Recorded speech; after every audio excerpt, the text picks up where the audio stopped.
Everybody serves a master. Most people never find out who theirs is until money asks them to choose. Money is a great servant, but a very terrible God.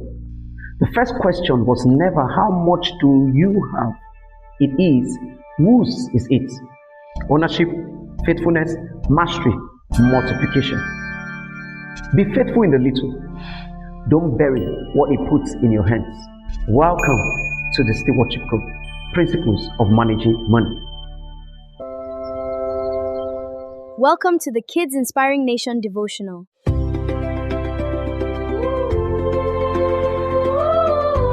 Hello everyone and welcome to our series on stewardship.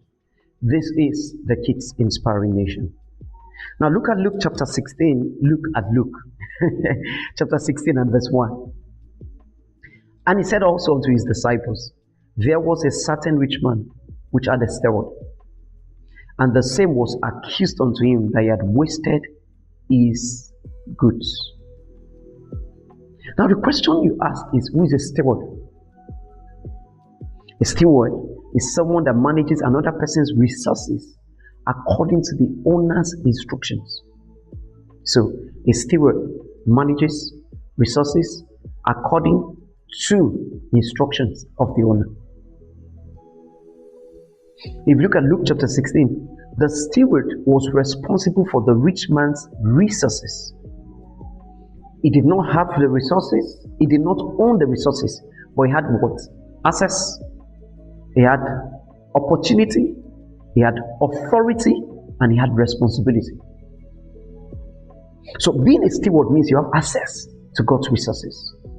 You have authority over God's resources. He said, and let us make man in our image, and let them have dominion. That's authority. You have opportunity for God's resources, and you have to take responsibility for God's resources. That's why God said He has given it to men to take dominion. Have dominion over the fishes of the sea, over the birds of the air, and over everything that creepeth upon the earth. As a steward, you are a manager, not an owner. I am your own, till the day you will call me. Jesus, I am your own. If you are His own, everything He owns, everything you own, He owns. So you are a steward that must handle the resources that belongs to Him, including your money. Understand also that access is not ownership. Think about it. The earth is the Lord's and the world thereof. God gave you access to the earth. It will take you back one day. Look at it. I mean, it's just think about the fact that when you were growing up, I mean, for many of us when we were growing up, as a young child, if you came into your dad's room and you say, Dad, I want to sleep with you today, will He allow you? Oh yes, He will allow you. But there comes a point in your life, He will tell you, you can't go to my room again without my permission. So there was a time you had access to His room. But after a while, He will tell you, no, you cannot access my room without my permission. And after a while, you see what He will do. He will give you the key and say, this is the key to my room. In case you need to pick anything, have it.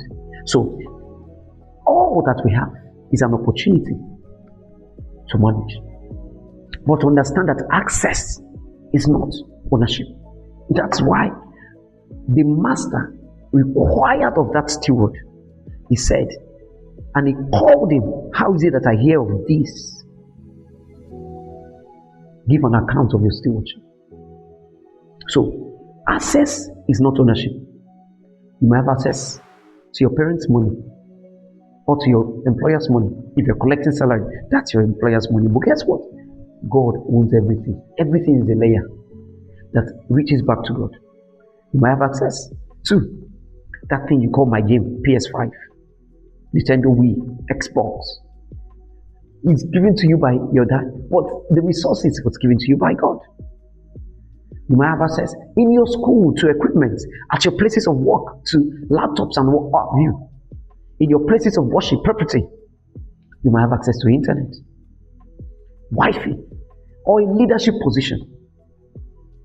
Understand that access does not commit ownership. And like Spider-Man said, he said, with great power comes what? Great responsibility. I think Mr. Peter Parker, is that his name? Peter Parker. Yeah, Peter Parker.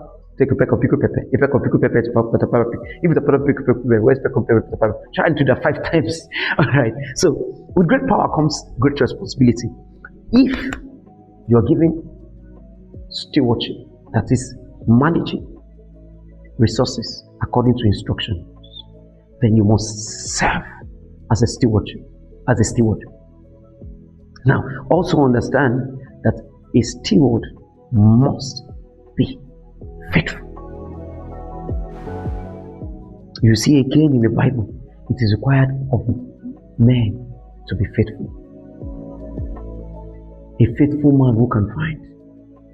It's one of the laws of stewardship. The most important quality of a steward is not popularity, intelligence, or wealth. It is that simple word, faithfulness. Now let me break down faithfulness to you. Faithfulness is doing what is right consistently, no matter how uncomfortable it is. Faithfulness is protecting what has been entrusted with your life. Faithfulness is following instructions to the T. Faithfulness is producing the expected results, no matter what it costs. Faithfulness is remaining honest when nobody is watching. You see, I tell my young people, I said, listen, excuses means that you are unfaithful. Excuses means you are an unfaithful person. So when I see people give excuses, I say, this is an unfaithful person. In my little capacity, when I assign responsibility to people and they give excuses, as a rule, I don't reply excuses. But for me, it tells more that this is not a good steward. So after understanding today that I'm supposed to be a faithful steward, one that does what is right consistently, protects what has been entrusted, follows instructions, produces the expected result, remains honest when no one is watching, and never gives excuses. It was the excuse that man gave in Luke 19. If you go to Matthew 25, he went to hell. For giving excuses, he went to hell. And listen, that's what God will ask you. With all the resources He's giving you today, all the resources of money, time, energy, don't give Him an excuse. Be a faithful steward. Because that's all you have to show Him that He was right in giving you all that you have today. I hope you enjoyed it today. I want you to go back and listen to this again. Beyond that, make sure you like, share, subscribe if you haven't subscribed. And I'll see you at the next episode. Because Jesus Christ is your joy. Thank you for listening today. Join our Kids Inspiring Nation community on Telegram at t.me/Kids Inspiring Nation. Share your testimonies and prayer points on WhatsApp +234 811 349 4684. Always remember, you are not just growing older, you are becoming a God child to your generation. Keep taking quantum leaps of joy because Jesus Christ is your joy.